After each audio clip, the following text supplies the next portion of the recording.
Hi friends, welcome back to our another video. तो friends, video इसलिए बोल रहा हूँ कि हर बार ब्लॉग बोलता था, क्योंकि इस बार मैंने आपको एक इम्पोर्टेंट वीडियो बनाया है। किस लोगों के लिए इम्पोर्टेंट वीडियो है, मतलब जिस साल आने वाले हैं रशिया को, या तो पॉस्को स्टेट यूनिवर्सिटी को स्पेशली आ रहे हैं, तो उनके लिए वीडियो। क्योंकि मैं बहुत सारे मेरे मैसेज भी देखा था और यूट्यूब के कमेंट्स भी देखा था कि बोल रहे थे भाई मेरा इन्विटेशन लेटर नहीं आया, भाई वहाँ पे गर्ल्स के लिए सेफ्टी है क्या। तो पेरेंट्स भी पूछ रहे थे वहाँ पे पढ़ाई अच्छी है क्या, तो ऐसा सब पूछ रहे थे। तो मैं आप इस वीडियो में आपको हर एक चीज़ बताऊंगा। तो पेरेंट्स भी देख रहे होंगे, तो आप अपने बेटे को समझा दीजिए, घबराने की ज़रूरत नहीं है। क्योंकि मेरा ही खुद लेटर मैंने अप्लाई किया था अगस्त में, और मेरा लेटर आया था दिसंबर में। मैंने यहाँ पे रशिया को, मेरे पॉस्को स्टेट यूनिवर्सिटी को आया जनवरी 21 को मैंने यहाँ पॉस्को स्टेट में पहला पैर रखा था। मैंने यूनिवर्सिटी के अंदर आया था। तो फ्रेंड्स, ये ऐसा होता है कि अभी इन्विटेशन लेटर नहीं आया तो घबरा जाते हैं। स्टार्टिंग से लेके एडमिशन लेटर से पकड़ को यहाँ पे रशिया को आने तक आपको मैं फर्स्ट ईयर में जो प्रॉब्लम फेस किया हूँ, वो प्रॉब्लम आपको फेस नहीं करने दूंगा। तो ये वीडियो देखो, जो भी आ रहा है देख के आओ। तो आपको स्पेशली पॉस्को स्टेट यूनिवर्सिटी का आ रहा है तो कंपलसरी देखना ही है वीडियो। बहुत आपके लिए तो बहुत हेल्पफुल है वीडियो। तो बहुत लोगों के डीएम और बहुत लोग ने बोला है कि भैया एक थोड़ा बताओ, जानकारी दो दो बोल के, इसलिए तो मैं सोचा कि एक वीडियो बनाऊंगा, सभी के लिए पहुंच जाएगा। तो हर एक को मैं पर्सनली डीएम करके बताऊं तो मतलब उतना टाइम भी नहीं है मेरे पास। तो हमारे भी क्लासेस रहते हैं। तो आज संडे है, तो संडे के दिन हम एक वीडियो बना रहे हैं। तो देखो, स्टार्टिंग से लेके एंडिंग तक वीडियो देखो। तो मैंने बताया कि इनविटेशन लेटर के बारे में। तो मेरा इनविटेशन लेटर आया था दिसंबर में, सोहेल का आया था जनवरी में। तो ये यूनिवर्सिटी रिलीज करती है, थोड़ा टाइम लगेगा, आप बेफिक्र रहिए। तो वीडियो बहुत इंपॉर्टेंट है, सो लास्ट तक देखिए। तो फ्रेंड्स, अभी मैं स्टार्टिंग से बताऊंगा कि स्टार्टिंग से एंडिंग तक क्या है सब प्रोसेस। देखो, स्टार्टिंग में पहला मैं बताऊं, आपका एडमिशन यदि किसी भी यूनिवर्सिटी में हो, स्पेशली मैं अभी मेरा एक्सपीरियंस बताऊंगा पॉस्को स्टेट यूनिवर्सिटी के अनुसार। तो पॉस्को स्टेट यूनिवर्सिटी के बच्चों के लिए मैं मतलब ये इंपॉर्टेंट वीडियो कह सकता हूँ। बाकी यूनिवर्सिटी वाले देख सकते हैं, उनको भी एक हेल्पफुल वीडियो लगेगा। तो मतलब पॉस्को स्टेट यूनिवर्सिटी, इसको थोड़ा अच्छे से देखिए आना। तो स्टार्टिंग कैसा होता है, बहुत लोग तरह तरह की कंसल्टेंसी से यहाँ पे एडमिशन लेते हैं, पहला पॉइंट।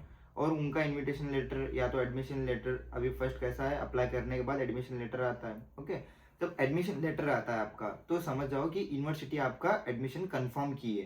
यदि आपका एडमिशन लेटर नहीं आया तो यूनिवर्सिटी क्यों देगी भाई, एडमिशन लेटर क्यों देगी। आप मतलब वो एडमिशन आपका लेना चाहती है, इसलिए आपको एडमिशन देती है, इसलिए तो एडमिशन लेटर रिलीज करती है ना आपको, वरना नहीं देगी। तो बार बार मेरे को डीएम कर रहे हैं कुछ लोग, भाई यूनिवर्सिटी है, कंफर्म है, मेरा एडमिशन है, नहीं देखो वो करो। देखो, हम स्टूडेंट से, हमको आप बस बता सकता हूँ कि यहाँ पे आने के बाद क्या करना है, आपका इन्विटेशन लेटर कैसा आता है, क्या आता है, यूनिवर्सिटी गवर्नमेंट है नहीं, यहाँ का स्टडीज कहते हैं, ये सब बता सकता हूँ मैं। तो पहली बात मैं आपको बता रहा हूँ, ये एडमिशन लेटर आ गया ना, तो बेफिक्र रहिए ना। इन्विटेशन लेटर कैसा आता है, ये पहली बात, ये यूनिवर्सिटी गवर्नमेंट है, स्को स्टेट यूनिवर्सिटी गवर्नमेंट यूनिवर्सिटी है। तो इसलिए इसका इन्विटेशन लेटर कैसा रिलीज होता है मैं बताऊँ, स्टेप वाइज मैं बताता हूँ। जैसे यूनिवर्सिटी एडमिशन कंफर्म करती है, उसके बाद क्या करती है, जो कंसल्टेंसी से आप अप्लाई किए हो यहाँ पे एडमिशन के लिए, तो आपका लेटर आने के बाद वो आपका इनविटेशन लेटर के लिए अप्लाई करते हैं। थोड़ा टाइम रहता है कि यूनिवर्सिटी ऐसा रिलीज करती है कि आप इनविटेशन लेटर के लिए अप्लाई करो। तो जब वो यूनिवर्सिटी जब रिलीज करेगी, जब यूनिवर्सिटी ये कंसल्टेंसी वाले अप्लाई करेंगे इनविटेशन के लिए, तो यूनिवर्सिटी मिनिमम उसका 40 दिन मतलब ऐसा प्रोसेस रहता है कि वो एम्बेसी से आता है ना, इनविटेशन आपका रिलीज होता है। ये यूनिवर्सिटी डायरेक्ट नहीं देती है, ये यूनिवर्सिटी पहले एम्बेसी को भेजती है कि ये बच्चा है ऐसा है, इसको रिलीज करो इनविटेशन लेटर।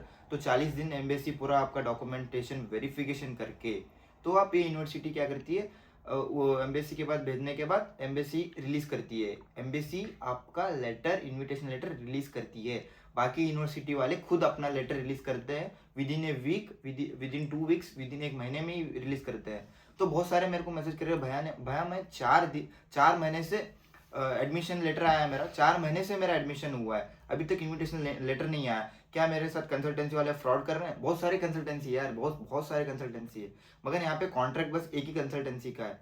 और यहाँ पे बहुत सारी कंसल्टेंसीज हैं जो काम भी करते हैं रशिया में। तो तरह तरह के कंसल्टेंसी के थ्रू लोग अप्लाई करते हैं। अभी देखो 20 लोगों का रिलीज है, 20 लोगों का मतलब नवंबर 1 या 2 तारीख को आया था 20 लोगों का। और फिर अभी मेरे ख्याल से नेक्स्ट हफ्ता मिनिमम 100 लोगों को तो आएगा इन्विटेशन लेटर। यहाँ पे स्ट्रेंथ भी पता नहीं है कितना, 300-400 होगा मैक्सिमम यहाँ पे स्ट्रेंथ। और अगले हफ्ते आएगा 100 लोगों का। उसके बाद देखो क्या होता है, आप इन्विटेशन लेटर आया तो कंसल्टेंसी वाले क्या करते हैं, अप्लाई करते हैं किसके लिए, वीज़ा के लिए। और वीज़ा पासपोर्ट में प्रिंट होता है, एक 3 मंथ का होता है। फिर उसके आपको बोलते हैं कि ऐसा वीज़ा आपका प्रिंट है, तो आप ये डेट को फ्लाई करोगे, फलाना डेट को फ्लाई करोगे, तो आप सब रेडी रहना, ऐसा रहना, फीस पे करना, सब फीस वगैरह मेस का जो है आपका जो प्रोसेस है, तब जो कंसल्टेंसी वाले बताते हैं आपको वो सब पे करते हैं। ओके, तो पे करने के बाद तो यहाँ पे आपकी फ़्लाइट टिकट रहती है ये डेट को, तो आप फ्लाई करके यहाँ पे आते हो। आने के बाद पहला काम होगा आपका इमिग्रेशन होगा, एयरपोर्ट में आपका इमिग्रेशन होगा। तो कंसल्टेंसी वालों सब गाइड करेंगे इमिग्रेशन के बारे में, क्या है क्या सब नहीं है। तो इमिग्रेशन के सीधा फ़ौरन आपको जब रशिया में आप आओगे, मतलब रशिया के एयरपोर्ट या तो मॉस्को या तो पीटर्सबर्ग आपका ड्रॉप रहेगा, तो वहाँ पे आप उतरोगे। तो जब एक यहाँ पे यूनिवर्सिटी से एक बंदा जाता है, उन लोगों को कलेक्ट करता है, फिर आता है हॉस्टल को। तो रात में सुबह कहीं किसी टाइम पे भी बच्चे आओ तो ये सब यूनिवर्सिटी वाले सब वो कर लेते हैं, वो जो भी प्रॉब्लम नहीं है, यहाँ पे कुछ प्रॉब्लम नहीं है। तो यूनिवर्सिटी वाले सब अपना आपको पिकअप करते हैं, फिर आते हैं यहाँ पे बैठते हैं।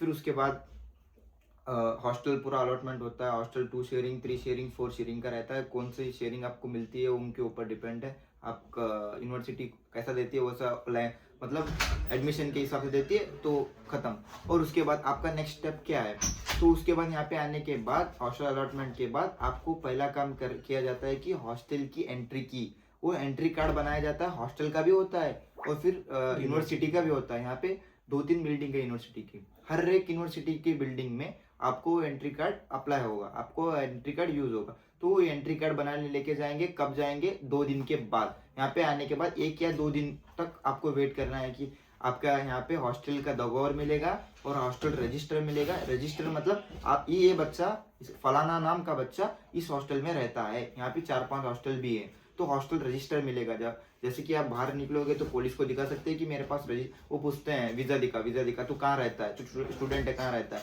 तो जब आप रजिस्ट्रेशन दिखाओगे पुलिस को, रजिस्ट्रेशन आपका हॉस्टल का वो छोड़ देगा, क्योंकि इसको पता है कि इस हॉस्टल में आप रहते हो। तो ये बॉर्डर एरिया भी थोड़ा आता है, बॉर्डर बेलारूस, तो बेलारूस आता है इसके पास नज़दीक। बेलारूस एक कंट्री है। और ये, और इसके बाद नेक्स्ट प्रोसेस क्या होता है, एंट्री कार्ड बना। एंट्री कार्ड के बाद क्या है आपका प्रोसेस, देखो आपको यहाँ पे ग्रीन कार्ड बनाने के लिए तरह तरह के ब्लड टेस्ट करवाना होता है, यूरिन टेस्ट कराना, medical checkup, X-ray, urine test, और आपको तरह तरह के यहाँ पे एक दूसरे टाइप के टेस्ट रहते हैं, 3-4 टेस्ट रहते हैं, वो टेस्ट कराना है। उसमें आपको खर्चा लगेगा 10 से 12 हज़ार तक लगेगा। फिर उसके बाद आपका वो भी हुआ, उसके बाद फाइनली आपको एक ग्रीन कार्ड बनेगा। वो ग्रीन कार्ड ये है कि जैसे कि हमारे इंडिया में आधार कार्ड है, तो यहाँ पे होता है वो ग्रीन कार्ड। ग्रीन कार्ड मतलब कहाँ पे आप बाहर जाओ, आपको पासपोर्ट नहीं है आपके पास, भूल गए, तो ग्रीन कार्ड साथ कैरी करना। तो पुलिस पकड़े तो दिखा देना, क्योंकि ग्रीन कार्ड देख के उसको पता चल जाता है कि ये बंदे मतलब ब्लड टेस्ट भी करवाया है, सब सेफ है, इसका कुछ प्रॉब्लम भी नहीं है, कुछ नहीं है। तो ग्रीन कार्ड एक आधार कार्ड के टाइप होता है, जैसे इंडिया में आधार कार्ड, यहाँ पे ग्रीन कार्ड।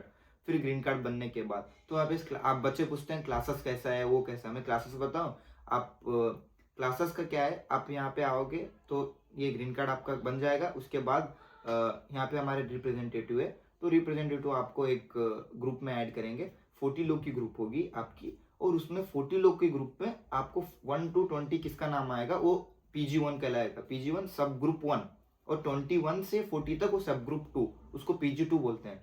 तो आपको एक लिंक भेजा जाएगा, और यहाँ पे 40 लोगों का मतलब 8-10 बैच होंगे। तो 8-10 बैच में अब 40 लोग हैं अभी एक बैच में, तो आपको मतलब बहुत कम टाइम आपको 40 लोग साथ में दिखने को मिलेंगे। ज़्यादातर आप 20 लोग पढ़ेंगे, क्योंकि एक टीचर 20 लोग के ऊपर नज़र रख पाएगी। ये भी एक रूल्स अच्छा है, क्योंकि अब 20 लोग रहते हैं, टीचर एक रहती है, तो अच्छा से पढ़ा पाएगी। और थोड़ा आपको स्टार्टिंग में आने में दिक्कत होती है, क्योंकि यहाँ पे रशियन लोग रहते हैं, उनके साथ इंटरेक्ट करने में, और उनको लैंग्वेज, हमको भी, हम आए 1 साल में, हमको भी पूरी लैंग्वेज नहीं आती है। इसलिए ये लोग आपको first year, second year, maximum 3rd year तक आपको रशियन लैंग्वेज का एक सब्जेक्ट डालते हैं। फर्स्ट ईयर में आपको बेसिक्स पढ़ाया जाएगा। थोड़े लोग पूछते हैं स्टडीज़ के बारे में लास्ट में बात करेंगे, और इसके बारे में पहला हम ये बात करेंगे। थोड़े लोग पूछते हैं भैया वहाँ पे सेफ़ है या नहीं है, ये है या नहीं है। और देखो मैं बताऊँ कि यहाँ पे सेफ़ है, सेफ़ का ऐसा कुछ नहीं है। आपको बीमार पड़ गए तो वहाँ पे रिप्रेजेंटेटिव को हमारे एक मैसेज डाल दिए तो आपको हॉस्पिटल मिलेगा, आपका इंश्योरेंस होगा, क्योंकि कंसल्टेंसी वाले आप ऑलरेडी इंश्योरेंस सब कराए हुए रहते हैं। आपको कुछ भी बीमार हुआ तो इंश्योरेंस रहेगा, तो ब्लड चेक जो भी करो तो इंश्योरेंस के हिसाब से आपको फ्री पूरा फ्री रहेगा और टैबलेट्स को उतना ही आप अपने जेब से पैसे देना होगा। फिर उसके बाद आप जब हॉस्पिटल का होगा ख़त्म और सेफ़, थोड़ा गर्ल्स भी पूछते हैं गर्ल्स के लिए सेफ़ है नहीं। गर्ल्स के लिए बताऊँ तो सेफ़ है। उनके पे देखो लोगों के साथ इंटरेक्ट बहुत बहुत सारे लोग हैं यहाँ पे, बहुत सारे लड़कियाँ भी बहुत सारे हैं, तो उनको तो कंफर्टेबल फील होता है यहाँ पे। जैसे मेरे भी फ्रेंड्स हैं बहुत सारे, तो उनको भी कंफर्टेबल फील होता है। तो मेरे ख्याल से मैंने भी जहाँ तक मैं उनसे पूछा हूँ तो वो बोलते हैं कि कुछ प्रॉब्लम नहीं है। तो मेरे ख्याल से बोलता हूँ गर्ल्स के लिए भी सेफ है, ऐसा कुछ प्रॉब्लम नहीं है, घबराओ मत। क्या है यार ये यहाँ पे कैसा है, रशिया में इंडिया इंडिया और रशिया का रिलेशनशिप अच्छा है, तो यहाँ पे इंटरेक्ट बहुत जल्दी हो जाता है। जैसे कि हमको देखे हो इंडिया, ये तुम इंडिया से हो ऐसा है, तो सब बोलते हैं आई लव इंडिया, इंडिया अच्छा लगता है, मैं भी विजिट करूंगी या करूंगा, ऐसा ऐसा कुछ। वो रशियन के भी हमारे साथ इंटरेक्ट करते हैं। कभी कभी हम खाने जाते हैं तो बहुत बार शोरमा होगा, वो दूसरे दूसरे दुकान को जाते हैं तो उनके साथ इंटरेक्ट बन जाता है, वो हमारा नाम भी जानते हैं। कभी हम आए तो कभी कभी मैं मेरा कार्ड भी नहीं ले जाता, तो कभी कभी भूल जाता हूँ, तो कभी कभी वो बोलते हैं कि पैसे बाद में दे देना। तो ये भरोसा भी है, अच्छा है रिलेशन, इसका ऐसा कोई प्रॉब्लम नहीं है। और मेजर बात बताऊं, आपका एडमिशन हो गया तो टेंशन मत लो, इनविटेशन लेटर आएगा ही आएगा। 15 दिन डिले है या तो 10 दिन डिले या तो 1 महीना डिले। अब 5 महीने से एडमिशन किए हो तो भी कोई प्रॉब्लम नहीं है, आपका एडमिशन होगा, एडमिशन लेटर आप मिल गया ना तो खत्म, रिलीज करेंगे। देखो एक साथ ये 400 बच्चे को तो नहीं ला सकते ना, आप ही बताओ, एक साथ ये 400 बच्चे को लाएंगे तो फिर देखो मेडिकल चेकअप नहीं हो पूरा हो पाएगा। और अभी प्रोसेस रहेगी क्लासेस एक साथ कैसे लगवाए, क्योंकि वो पूरा क्लास का शेड्यूल टाइम सेट करना होता है। तो इस रीजन से ये क्या करते हैं, 100 बच्चों का करके 2-3 बार में ये इनविटेशन लेटर रिलीज करते हैं। यूनिवर्सिटी वाले बोलते हैं उनको रिलीज करो ऐसा, तो एम्बेसी पूरा वेरिफिकेशन करती है, आपके डॉक्यूमेंट्स पूरी वेरिफिकेशन करके नीट क्वालिफाई है नहीं वो सब चेक करते हैं। एनएमसी गाइडलाइन फॉलो करती है यूनिवर्सिटी के, तो सब वो नीट एनटीए बोला है कि नीट क्वालिफाई स्टूडेंट है उनको ही लेना है, क्योंकि बाद में अगर विदाउट नीट क्वालिफाई यूनिवर्सिटी लेती है तो बाद में आपको ही परेशान होगी, वहाँ पे जाने के बाद एफएमजीआर नेक्स्ट एग्जाम नहीं देने को मिलेगा, तो नेक्स्ट एग्जाम भी पोस्टपोन हुआ है। तो इस रीजन से मैं बता रहा हूँ कि इनविटेशन लेटर आएगा आपका, कोई टेंशन मत लो। और सिम के बारे में जो है ना अमीर बताएगा, सिम कैसा यहाँ पे आने के बाद कब मिलती है क्या नहीं, अमीर बताएगा सिम के बारे में। तो गाइस यहाँ आने के बाद आपको सिम आते ही नहीं मिलेगा। जब हम आए थे तो हमको 2 दिन में मिला था पासपोर्ट के ऊपर, लेकिन 2025 में ये रूल बदल गया है। तो मैं 2024 दिसंबर में आया था तो मुझे मिल गया था, लेकिन सोहेल आया था 2025 जनवरी में आया था, तो सिम नहीं मिला इसको आते ही। आपको एक प्रोसेस के थ्रू जाना पड़ता है जो कहते हैं स्नेल नंबर, तो स्नेल नंबर मिलने के बाद आपको सिम मिलेगा, जब तक आप वाईफाई बिठा सकते हैं रूम में। तो फ्रेंड्स उसको 1 महीना लग सकता है, क्योंकि कैसा है, जब मैंने आया था तो ऐसा जनवरी से स्टार्ट, मतलब जनवरी में आया था, मेरे को फरवरी में सिम मिला था, क्योंकि पूरा मेडिकल चेकअप हो गया, ग्रीन कार्ड बना। जब मैं जाके दिखाया मेरा सब ये मेडिकल चेकअप हुआ है, तो फिर वो स्निल्स नंबर दिया मेरे को, तो स्निल्स दिया, तो फिर बाद में मैं जाके ग्लोसस लुगी, वो एक ऐप रहता है, तो ग्लोसस लुगी बोल के यहाँ पे एक MFC ऑफिस है, वहाँ पे गया तो मेरे फ़ोन में ग्लोसस लुगी ऐप डाउनलोड किया, मेरा वेरिफिकेशन हुआ, तो पासपोर्ट नंबर, स्निल नंबर वो सब लिया उन्होंने। तो उसके बाद स्निल्स कंप्लीट हो गया, होने के बाद मैंने ग्लोसोलॉजी का ग्लोसोलॉजी के बाद मैंने गया था, वो लाइन लगाना पड़ता है भाई, वहाँ पे लाइन रहती है, ऐसा वो हो जाएगा आपको, कोई टेंशन नहीं है। किसी यहाँ आप यूनिवर्सिटी को आए तो किसी सीनियर को लेके जाओ, ये सब हेल्प करेंगे, वो टेंशन नहीं है, उसका कोई प्रॉब्लम नहीं है। यहाँ पे यही स्निल्स ग्लोसोलॉजी, उसके बाद यहाँ पे एक शॉप रहती है, कोई तो टिंकॉफ बोल के एक बैंक अकाउंट है, तो उसका भी कैसा रहता है, उसका भी एक सिम है, मतलब बहुत लोग, उसका नेटवर्क ज़्यादा अच्छा नहीं रहता, जैसे कि हमारे इंडिया में एयरटेल जियो ये ज़्यादातर चलते हैं, तो यहाँ पे भी मेन चलता है योटा, मेरे को तो पता है योटा, और एक दूसरी सिम है टिंकॉफ भी, इनकी बैंक की भी सिम आती है अभी तो, हाँ सबर बैंक की, सबर की सिम है। तो तरह तरह के यहाँ पे सिम रहते हैं, मेरे को तो मेरे हिसाब से मेरे को योटा अच्छी लगती है, तो योटा सिम मैंने लिया था। तो इसके बाद क्या होता है, यहाँ पे आपका सिम का प्रोसेस कंप्लीट होगा, सिम का जो है समझा, उसके बाद लोग बच्चे पूछते हैं स्टडीज का क्या है, थोड़े लोग पूछते हैं टैब जरूरी है। देखो फ्रेंड्स, आप फर्स्ट ईयर में जब आ रहे हो ना, स्क्रब एक लेके आना इमरजेंसी, और एप्रॉन लेके आना 2, फुल स्लीव है, हाँ फुल स्लीव्स लेके आना, हाफ मत लेके आना, और स्क्रब लेके आना 1, एप्रॉन लेके आना 2, और उसके बाद में टैब, आपको आप टैब में लिखने की आदत है तो टैब फर्स्ट ईयर से लाओगे तो भी अच्छा है। अगर नहीं लाओ, कि आपकी स्थिति नहीं है लाने की, उतना खर्च करके ये कुछ थोड़ा रहेगा तो मतलब नोटबुक में चल जाता है, काम ऐसा कोई नहीं है। थोड़े बच्चों को नोटबुक में लिखने की आदत रहती है, थोड़े बच्चों को टैब में रहती है, अपने हिसाब से देखो टैब और ये नोटबुक का।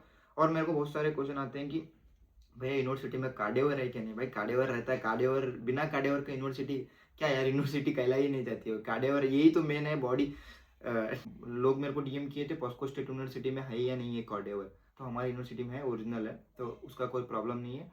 फिर उसके बाद स्टडीज़ कैसा होता है भैया, तो बताऊँ, ज़्यादातर आपको पीजी में बताया ना, ग्रुप ऐसा बनती है यहाँ पे आने के बाद 40 लोगों की, तो 40 लोग 20 लोग की ऐसा रहता है। तो संडे को यहाँ भी सेम हॉलीडे रहता है। तो क्लास यहाँ पे कैसे होती है, हम सुबह जाते हैं 8 बजे या शाम में आते हैं 5 बजे, ऐसा नहीं होता है। वो पहले इंडिया में भी पता नहीं मेरे को कैसा रहता है सिस्टम इसका, क्योंकि यहाँ पे कैसा होता है, यहाँ पे ब्रेक होता है 15 मिनट का या तो 45 मिनट का, ऐसा रहता है। एक डे में या तो 2 क्लास रहते हैं, या तो 3 क्लास रहते हैं, या तो 4 रहते हैं, या तो फुल होल डे क्लास रहती है यहाँ पे। कभी कभी क्लास नहीं रहती, कभी कभी हॉलीडे रहता है, तो ऐसा कुछ यहाँ पे सिलसिला रहता है। फिर कुछ लोग बोलते हैं कि भैया हमको हॉलीडे कब मिलते हैं, हम इंडिया कब जा सकते हैं। मैं बताऊँ, जून में आपको हॉलीडे मिलेगा। हाँ, जुलाई अगस्त में आप इंडिया जा सकते हो। जून के एंडिंग में मिलेगा, एग्जाम वगैरह रहेंगे जून स्टार्टिंग में, एंडिंग तक आपको हॉलीडे मिलेगा। जुलाई एंड अगस्त आप इंडिया को जा सकते हो 2 महीने, और सितंबर 1 से आपकी फिर जो न्यू ईयर रहेगा, तो सेकेंड, आप फर्स्ट ईयर में हो तो फर्स्ट ईयर पूरा हॉलीडे खत्म, तो सेकेंड ईयर स्टार्ट होगा सितंबर 1 से, या तो आप सेकेंड ईयर खत्म होगा तो थर्ड ईयर स्टार्ट होगा सितंबर 1 इनका इनटेक, मतलब इनटेक है, स्टार्टिंग डेट रहेगा। और इस साल मतलब मैं बताऊँ, यहाँ पे 6 साल की डिग्री इसलिए रखा है कि बहुत लोग बोलते हैं भैया बहुत लेट नहीं होगा, अभी तक हमारा इन्विटेशन लेटर नहीं आया। मैं भी ऐसे ही करता था। यहाँ पे आने के बाद मेरे को ये चीज़ तो पता चला, यहाँ पे 6 ईयर इसलिए है, 6 साल इसलिए, क्योंकि देखो किर्गिस्तान में भी बहुत लोग जाते हैं, तरह दूसरे देश में जाते हैं, इंडिया में भी इंटर्नशिप के साथ 5.5 ईयर रहता है मैक्सिमम। यहाँ पे 6 ईयर क्यों है, 6 साल क्यों है? तो देखो फ्रेंड्स, अभी तुम ही एक बार सोचो, यहाँ पे मेडिकल चेकअप का इतना प्रोसेस बताया, यहाँ पे आने के बाद आपको एडजस्टमेंट, ये सब मिला के 3-4 महीने लगते हैं, और 3-4 महीने आपको डिले भी होता है ना। तो आप ही बोल रहे हो इन्विटेशन लेटर क्यों लेट हुआ, इस रीज़न से आपको 6 साल रखा है यहाँ पे एमबीबीएस की स्टडीज़ प्लस इंटर्नशिप होगा। तो फर्स्ट ईयर थोड़ा डिले होगा, सेकेंड ईयर से आपका प्रॉपर होगा, कोई भी प्रॉब्लम नहीं आएगी। तो फर्स्ट ईयर में आपको प्रॉब्लम आएगी रशियन लैंग्वेज, आप घर से आते वक्त डुओलिंगो बोल के एक ऐप डाउनलोड करो, यूट्यूब में देखो, रशियन लैंग्वेज थोड़ा तो बेसिक सीख के आओ यहाँ पे इंटरेक्ट करने के लिए लोगों के साथ। यहाँ पे आपको सिखाएंगे, मैडम रशियन टीचर रहती है आपकी, मगर वो तो सिखाएगी, मगर आप भी थोड़ा इंडिया से देख के आओ तो आपको अच्छा लगेगा। मतलब वहाँ पे इंटरेक्ट करने के लिए आपको टीचर पढ़ाएगी, आपको सोचोगे मेरे को आता है, ऐसा तो पढ़ने में मज़ा आएगा। तो इंडिया से थोड़ा थोड़ा देख के आओ, पढ़ के आओ। और एक बात फ्रेंड्स, अभी देखो स्टडीज़ में बायोलॉजी थोड़ा देख के आना है, क्योंकि यहाँ पे कैसा होता है, थोड़ा यहाँ पे स्टार्टिंग फर्स्ट ईयर में आपको बायोलॉजी का बेसिक्स चेक करते हैं आपका। फर्स्ट ईयर सेकेंड ईयर का बायोलॉजी आपको तो आता ही है ना, बायोलॉजी तो सब ये है, सबको ऑलमोस्ट आता ही है। तो फिर भी आप बायोलॉजी थोड़ा अच्छे से पढ़ के आना। और उसके बाद इनऑर्गेनिक केमिस्ट्री रहती है, ऑर्गेनिक केमिस्ट्री रहती है, तो तो आप सेकेंड ईयर में पढ़े हो, तो ऑर्गेनिक इनऑर्गेनिक पूरा वो भी थोड़ा अच्छे से एक बार रिवीजन करके आना। मतलब एग्जाम कैसा होता है वो उसके बारे में बात करेंगे। सेमिस्टर वाइज एग्जाम होता है यहाँ पे। और देखो हम फर्स्ट ईयर में हम आए थे, तो हम थोड़ा डिले होते हैं हमारा आने के बाद, इनका तो आने के बाद इनको 15-20 दिन या तो 1 महीना टाइम दिया, उसके बाद 1 महीने के बाद इनको एग्जाम लिया था फर्स्ट सेमिस्टर का। तो फर्स्ट सेमिस्टर यहाँ पे 6 मंथ के बाद ऐसा फर्स्ट सेमिस्टर होता है। तो देखो अभी हमारे दिसंबर में एग्जाम है, जनवरी में, जनवरी यहाँ पे एग्जाम है हमारे। तो यहाँ पे जनवरी में क्रिसमस मनाया जाता है इनका रशिया में, तो जनवरी में 10 दिन हॉलीडे भी है पढ़ने के लिए। और यहाँ पे थर्ड सेमिस्टर का एग्जाम है हमारा, क्योंकि फर्स्ट सेमिस्टर सेकेंड सेमिस्टर ये फर्स्ट ईयर का, जब सेकेंड ईयर में आओगे थर्ड सेमिस्टर फोर्थ सेमिस्टर, तो थर्ड ईयर में आगे फिफ्थ सिक्स सेमिस्टर, ऐसा रहेगा। तो सेमिस्टर वाइज एग्जाम लिया जाता है यहाँ पे।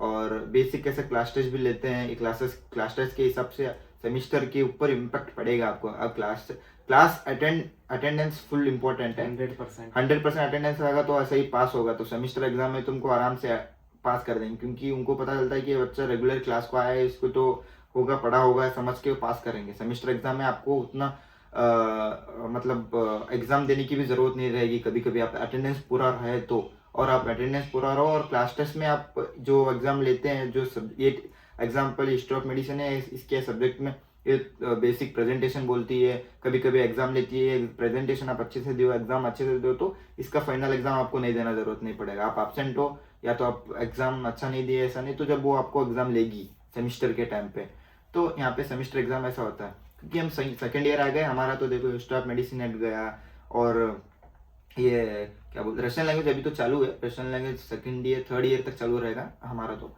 और देखो हिस्ट्री ऑफ मेडिसिन हट गया, और उसके बाद में बायोलॉजी हट गया, इनऑर्गेनिक हट गया, ऑर्गेनिक हट गया, इनऑर्गेनिक और इन सब हट के बायो केमिस्ट्री आ गया हमारा, बायो केमिस्ट्री आ गया, फिजियोलॉजी सब्जेक्ट नया वो आ गया, और एनाटॉमी तो है पहले से ही, फर्स्ट ईयर से एनाटॉमी, जनवरी में उसका फाइनल एग्जाम भी है एनाटॉमी का हमारा, और biochemistry, physiology, anatomy second year में, ये 3 सब्जेक्ट मेन है। तो उसके बाद रशियन लैंग्वेज थोड़ा थोड़ा है, और इंडस्ट्री प्रैक्टिस बोल के यहाँ पे हमको कैसा होता है कि मेडिकल का नॉलेज यहाँ पे सेकेंड ईयर से स्टार्ट हो जाता है। फर्स्ट ईयर से ही स्क्रब लाओ, सेकेंड ईयर में, फर्स्ट ईयर में उतना यूज़ नहीं होगा, सेकेंड ईयर में यूज़ होता है। सेकेंड ईयर से हमको स्टार्टिंग सब पहला क्या, स्टार्टिंग क्लास हैंड वॉश से पकड़ के पूरा सब बताएगी, एक टीचर रहेगी, वो सभी को बताएगी, गाइड करेगी क्या है कैसा है, आप पेशेंट के साथ इंटरेक्ट कैसा करोगे, स्टार्टिंग में आपको क्या बोलोगे उसको, जब ये पेशेंट को CPR कैसा दोगे, ये CPR बहुत इंपॉर्टेंट है, वो दोगे, तो तरह तरह का आप ये बताएगी।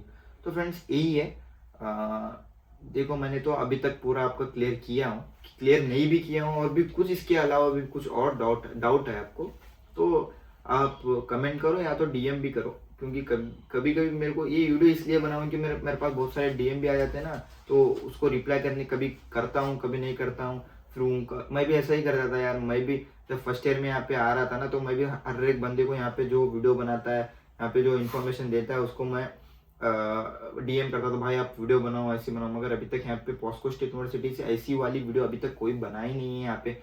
और कुछ लोग पूछते हैं रैगिंग बोल के, रैगिंग कहाँ से होगी भाई, अपनी ज़िंदगी की तुम राजा हो, रैगिंग कुछ नहीं होती है। आओ आप यहाँ पे आओ तो आराम से रहो, किसी से इंटरेक्ट ज़्यादा मत करो, मतलब जिनको आपको अच्छा नहीं लगता है इंटरेक्ट करना, उसके साथ मत करो, जिसको सीनियर के साथ, जिनको आप लगता है ये सीनियर अच्छा है तो उनके साथ इंटरेक्ट करो। रैगिंग की कुछ प्रॉब्लम है ही नहीं यहाँ पे। देश छोड़ के आए हैं, देश को, इंडिया छोड़ के हम रशिया को आए हैं, मतलब एक देश छोड़ के एक देश को आए हैं, घर सब छोड़ के आए हैं, तो वो भी बच्चा भी छोड़ के आया है ना, जो रैगिंग करने वाला है यहाँ पे यूनिवर्सिटी का सीनियर है, तरह तरह के रील भी बनते हैं इसके ऊपर, तो इंडिया छोड़ के वो भी सीनियर आया हुआ है ना, तो रैगिंग कैसे करा, उसको भी समझती है। यहाँ पे आने के बाद दुख होता है, हर एक को अपने माँ बाप याद आते हैं, हमको भी याद आते हैं, सबको याद आते हैं, कुछ नहीं कर सकते। तो फ्रेंड्स ऐसा होता है, ऐसा देखो मैं अभी तक पूरा कर लिया हूँ कवर, तो फिर भी नहीं किया हूँ गलती से कुछ, मैं वीडियो में गलती से कुछ भी बोला हूँ, तो कुछ वो मिस्टेक से कुछ बोला हूँ, तो उसके लिए मैं माफ़ी चाहता हूँ। कुछ ऐसा ही बोल दिया मैंने, तो हॉनेस्टी रिव्यू दिया है, या स्क्रिप्ट नहीं चलता हमारे पास, तो ऐसे ही तरह तरह के लोग कुछ स्क्रिप्ट करते हैं, उसको कोई बोलता है वीडियो बनाने के लिए वो बनाता है, हमारा ऐसा नहीं है, हम दिल से हम इंफॉर्मेशन देने के लिए बनाए हैं, क्योंकि मेरे पास इतने DM थे, क्योंकि मैं सोचा कि बना ही लूँ तो बनाया। तो देखो फ्रेंड्स, वीडियो अच्छा लगा तो लाइक कमेंट शेयर सब्सक्राइब करो, और मैं आपको अगली वीडियो में बताऊंगा, एक्सप्लोर करेंगे रशिया, ओके, एक्सप्लोर करेंगे। और वीडियो अच्छा लगा, जिस साल आने वाले बच्चे हैं, जिसको ये वीडियो अच्छा लगा वो कमेंट में थम्स अप लिखो, थम्स अप कमेंट करना, और जिनको नहीं अच्छा लगा वो मत करना, वीडियो छोड़ के भाग जाओ, क्योंकि हमको उससे क्या मतलब भी नहीं है। तो ऐसे ही वीडियो मैंने दिया हूँ, तो मिलते हैं अगली वीडियो में। कुछ भी डाउट रहा तो इंस्टाग्राम में मैसेज कर सकते हो, इंस्टाग्राम ID मेरी बायो में मेंशन है। और ओके बाय, मिलते हैं अगली वीडियो में।